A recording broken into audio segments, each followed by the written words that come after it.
Hey everyone, welcome back. Ready for another deep dive. Today we're heading to Germany. We're going to tackle the rise of the alternative for Germany, AfD. Ah, AFD. Yeah, I've got some really interesting sources here, some academic papers. One's focusing on these grand coalition governments they have, and then another one looks at what's fueling AfD, especially in like the former East Germany. Okay. And then to add even more to the mix, we've got this podcast episode from Un Tema al Dia, and they actually interviewed AfD voters. Oh, wow. So we're getting perspectives from all sides. Yeah, exactly. Should be a fascinating puzzle to put together. Definitely. It's certainly a hot topic, right? I mean, AFD is now the second most popular party in all of Germany. Yeah, and that's kind of like the headline here. The level of support they're getting, it's for a far-right party. It's like something Germany hasn't seen since, well. Since the Nazi era. It's a pretty stark reality. Yeah, definitely. So, okay, like how did this happen?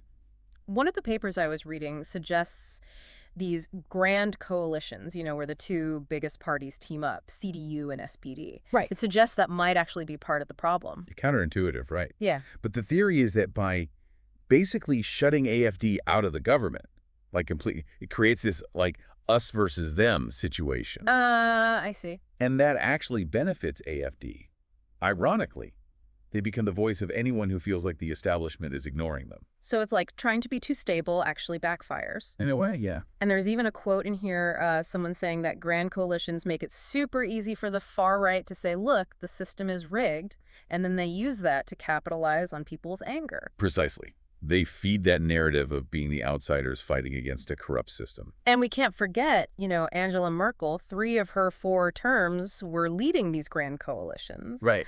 So you can see how that might lead to this feeling of stagnation, like nothing ever really changes. Exactly. It breeds this sense of frustration, the feeling that the system is just stuck. But, okay, thinking about that outsider strategy, wouldn't that backfire if AfD gained more power? I mean, how long can you play the rebel? That's the million-dollar question. Some argue that while these grand coalitions might be keeping AfD out in the short term, they're also, like, creating this vacuum that AfD could eventually fill. It's a bit like suppressing symptoms without actually curing the disease. So if these grand coalitions aren't the whole story, what else is fueling AfD's rise? The Un Tema al Dia podcast, the one with the AfD voters, it really got me thinking. Yeah, those interviews are fascinating. What jumped out at you? There was this one quote, one voter said the mood in Germany during the election, it felt, quote, catastrophic, disastrous. And the thing is, he said even people who didn't vote for AfD felt that way. Interesting. It seems like there's this underlying pessimism, maybe even beyond specific issues. Absolutely. It's important to recognize that. It's not just about, say, anxiety over immigration or the economy. For many people, it's this deeper sense that things are falling apart, the future's bleak, Yeah. And that makes them more open to AfD's message. So AfD swoops in, offering these simple solutions in a world that feels more and more complex and out of control.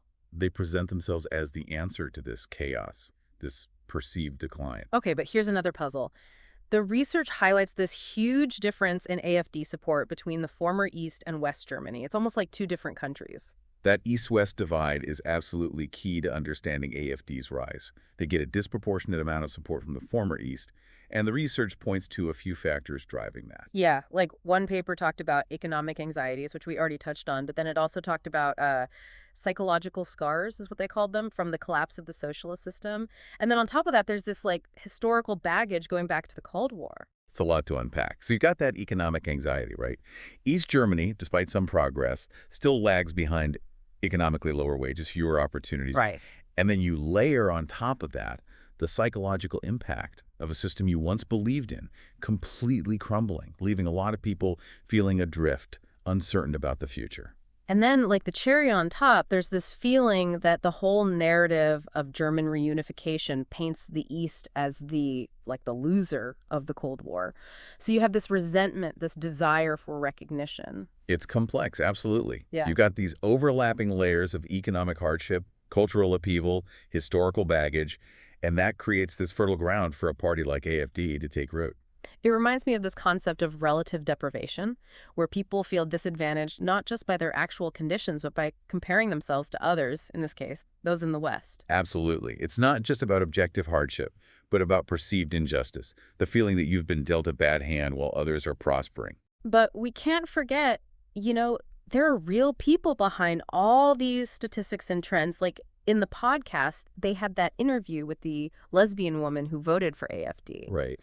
And she seemed genuinely frustrated, like her concerns were just being ignored by the establishment. Her experience highlights this other layer of complexity. It reminds us that reducing AFD supporters to caricatures doesn't help us understand anything. Right. We have to understand the individual stories, the struggles that contribute to people's choices, even if we disagree with those choices. It's easy to just write people off, but that doesn't get us anywhere, does it? And speaking of complexity, there's one figure at the heart of this whole AFD story that I'm still struggling to wrap my head around: Alice Weidel. Ah, yes. Alice Weidel. Quite a fascinating character. To put it mildly, I mean, here you have a lesbian woman in a relationship with an immigrant, and she's leading a party that's often associated with, xenophobia and homophobia. It seems like a total contradiction. It's a paradox, no doubt. And it says a lot about how AFD is evolving, their strategy to appeal to a broader base beyond just the stereotypical far-right voter. So are they trying to rebrand themselves, soften their image to attract more moderate voters? It's certainly a possible interpretation. The Un Tema Al Dia podcast actually had a really interesting take on this. An expert they interviewed suggested that Weidel's presence is mutually beneficial. Like, AFD gets to project this more inclusive image, and Weidel gets to advance her own political career. That's fascinating. But then it raises the question, is this genuine change or just a tactic? Exactly.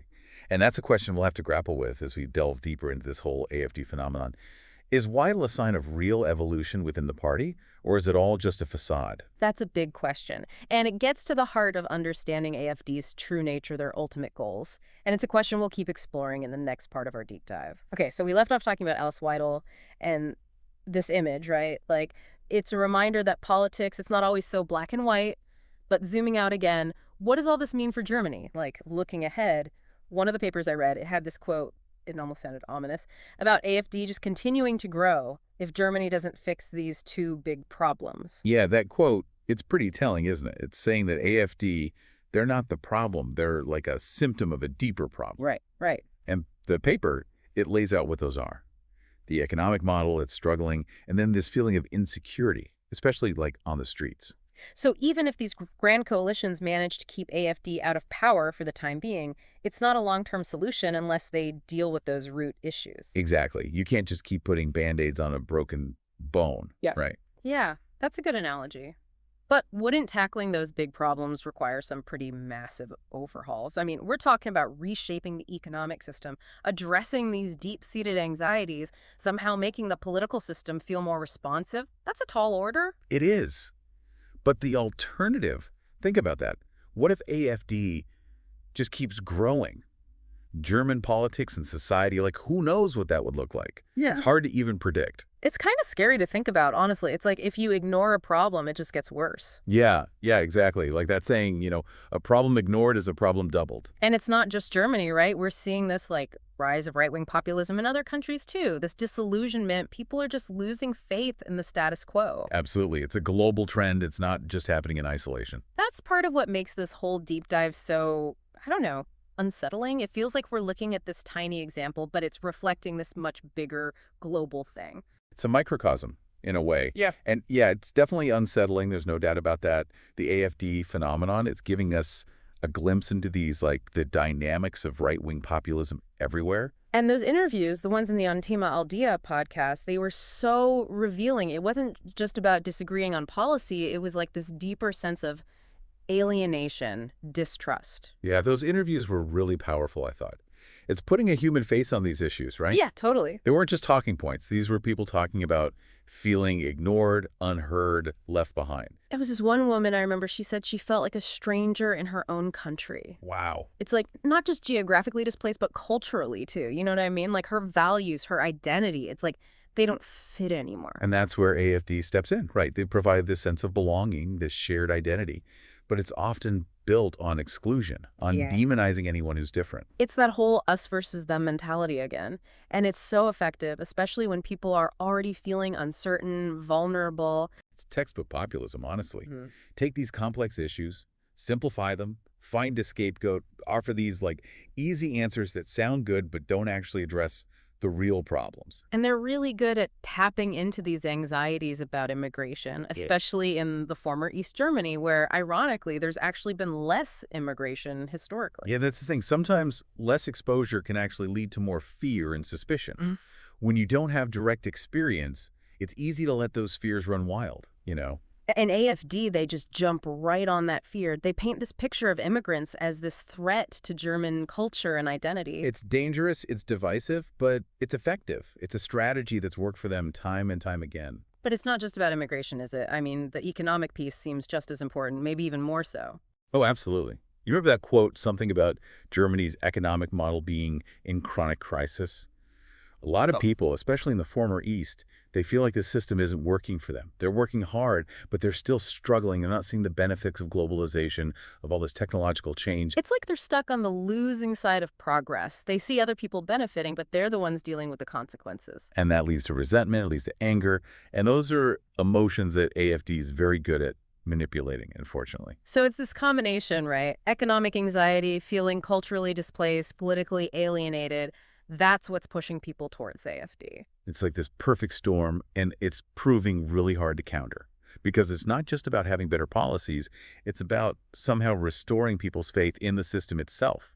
Which brings us back to the question of, like, okay, what are the solutions? How do we actually fix this? How do we deal with this wave of right-wing populism without resorting to the same kind of, divisive tactics? It's the million-dollar question, isn't it? How do we defend democracy without compromising the very values that make it worth defending?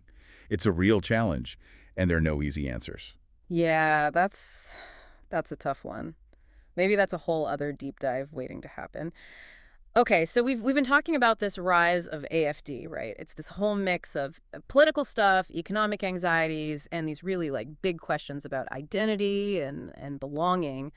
But where do we even go from here? Is there any way to push back against this whole right-wing populist wave, not just in Germany, but like everywhere? Yeah, it's a question a lot of folks are grappling with, that's for sure. And to be honest, there's no magic bullet. Hmm. But the research does offer, like, some potential paths forward, ways to actually address the root causes instead of just slapping on a Band-Aid. Okay, so what are those paths? Like, what can we actually do? Well, I think it starts with acknowledging that the concerns driving this trend, they're real. People aren't just being irrational. They're responding to real changes, real challenges, like that feeling of being left behind by globalization, anxieties about how quickly culture's shifting. We have to take those seriously. But taking them seriously doesn't mean we agree with AFD's solutions, right? I mean, a lot of their rhetoric is based on like blaming others, dividing people. Exactly. That's the tricky part. You have to validate people's concerns without validating their prejudices. It's like saying, hey, I get why you're scared, but blaming immigrants or minorities isn't the answer. Let's work on this together, find real solutions. So what do those real solutions look like? I remember one paper talked about a more inclusive economic model. Is that like the starting point? It's definitely a big part of it. When people feel like the system is rigged, like hard work doesn't get you anywhere, yeah, they get disillusioned. We need economic policies that create opportunities for everyone, not just the folks at the top. But it's got to be more than just economics, right? I mean, those interviews in the podcast, they really highlighted this sense of like cultural displacement, people feeling like their way of life is disappearing. And it's the other side of the coin, yeah. Yeah. It's about belonging, about identity. And this is where it gets really tough because, well, you're dealing with people's deeply held values, their Yeah. beliefs. So how do you even start to address that? Is it about like promoting tolerance, more intercultural dialogue, stuff like that? Those are important for sure. Yeah. But I think it goes even deeper. We have to find ways to actually build bridges between different communities, foster real understanding, empathy, highlight what we share, show that diversity doesn't have to mean division. And that's where the political system comes in, right? Because if people feel like no one's listening, like the system doesn't care about them, well, that's when they're more likely to turn to these populist movements with their simple answers. Yeah, one of the big takeaways from all this research is that the sense of like being politically alienated, it can be a powerful driver of extremism. People need to feel like they have a say, like their voices actually matter. So how do we make that happen? Like more participatory democracy, changing how elections work. All of that's part of it, I think. Right. We need to find ways to make democracy more responsive, more accountable to the people it's supposed to serve. And that might mean rethinking some of our institutions, giving more power to local communities, trying out new ways for people to get involved. It's not going to be easy. It's a huge task. But as we've seen with AFD doing nothing, well, that has consequences too. Yeah. It feels like we're at this crossroads, not just in Germany, but like globally. And the path we choose, it's going to determine what kind of future we end up with. Do we give in to fear and division, or do we step up and try to build a world that's more just, more inclusive, more democratic? It's a choice we all have to make, not just as citizens, but as human beings. And that's maybe the biggest takeaway from this whole deep dive, right? The future, it's not just something that happens to us, it's something we create together. That's a great point to end on.